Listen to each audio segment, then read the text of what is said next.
So, body count, first sight sounds like taking out as many people as possible in the wildest manner possible. Is it like that? Yeah, it's a fairly self-explanatory name. So body count is very kind of pure, focused arcade-style shooter. Our core focus is the gun experience, so how it feels to fire the weapons, but also actually what happens when you fire a weapon, so what happens to the environment around you. So we've got very high density environmental destruction in the game in terms of shredding. So that's shredding through cover to get at your enemies, them doing the same to you, shredding through walls to outflank people, to kind of create new paths and new routes within what are very open maps for the game. Okay, so it's more like a minor destruction, but with a big effect, or? Yeah, so for example, we wouldn't bring down whole buildings outside of set pieces, because all you then end up doing is allowing the player to create a big empty square where there's not much gameplay, and there's not actually much gameplay in bringing them down anyway. What we do is we make as much of the interior walls of the buildings and the exterior pieces like windows, doorways, ways of creating new ways into buildings shreddable, and we also make a lot of the cover shreddable. And what that does is it increases the pace of the game, because the AI will hunt you down, they'll drill through what you're hiding behind, and it becomes about how quickly you can move on and find different cover, and also how quickly you can take down your opponents by doing the same to them. This is not just a single player experience, there must be a multiplayer of some sort connected to it. Yeah, there is. So the AI feature in our co-op mode. So we've got two-player co-op. It's based on a series of bespoke missions where you're facing wave attacks. What we do with those waves is we introduce the different classes we've got in the game, which is quite a high number of unique class types, and it's the way in which they combine together that dictates what that player experience is like. We've also got deathmatch and team deathmatch. Those are our sort of core competitive multiplayer modes.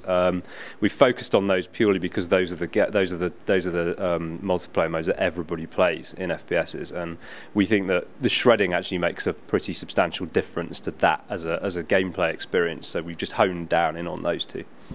So do you want to have like a deep multiplayer experience with perks and stuff added on it, or like an accessible version or more accessible version that people can easily jump in? It's definitely at the accessible end. The reason being, we don't really want people to turn up 6 months into the game if they've bought it at that point and find that there's this sort of group of elites owning the servers. It's more about allowing people to jump in whenever they want. We deliver all of the upgrades from the single player campaign and all of the different things there in a subtly different way in multiplayer, so that actually there's still a lot of depth and a lot of tactical depth in particular in the multiplayer maps. It keeps it fresh, but we're not going down the route of perks and leveling up and sort of closing out people who don't buy it within the first couple of weeks. And do you think there will be enough depth in there for the people to play it for a longer period then?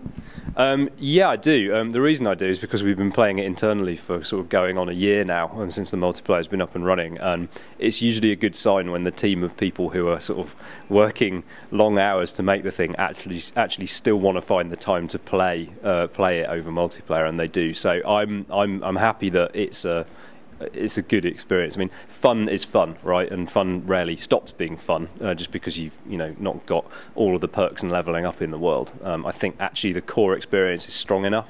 The things that we've put in there with the upgrades are deep enough that it'll keep it going. Can you explain a little about how that works? You have different types of upgrades. You have intel. Sure. So intel sort of pops out of your enemies as you're taking them down. It fills up a meter, which gives you access to a range of different abilities. So we've got things like bullet upgrades, which make the weapons just more potent. What that essentially does at level 1, it's sort of one-hit kill explosive bullets. Level 2 is actually shreddable bullets, which deal with the NPCs in a similar way to the environment. We've got radar upgrades to give you better tactical awareness of what's going on around you. We've got adrenaline, which gives you temporary invincibility, and later on we add to that a sort of faster speed of traversal as well. And then finally we've got our sort of tactical smart bomb in the form of an airstrike, which again comes in 2 levels. You gain access to these throughout the game, and then as soon as you've collected some intel and you've got your meter there, you can flick it on and the meter will start counting down, and you've got those abilities for as long as you leave it left on. When showing this picture of this nice person behind us with the red eyes first, I was a little irritated because that was new to me. Can you explain what that is all about? Probably the solo campaign. Yes, it is. So the target are our real bad guys in the game. So initially, when you set out in the game, you're actually stepping into these conflict zones with an army faction and a militia faction who are fighting each other. And as you get stuck into the first act, it becomes very apparent that there's someone else in there, there's something else going on, and that's where we introduce the target. So the idea is that they're the absolute antithesis to the organisation that for which you fight, which is the network.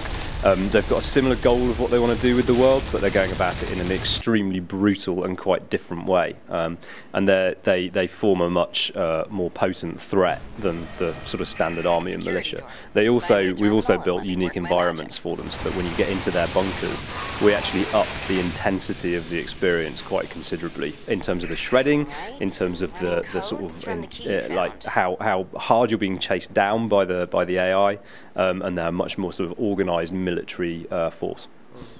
In one interview with us, Stuart Black actually mentioned the Force being the Nazi badass guys, sort of, and you're laughing. I mean, do you miss that guy because he's not working on the team anymore?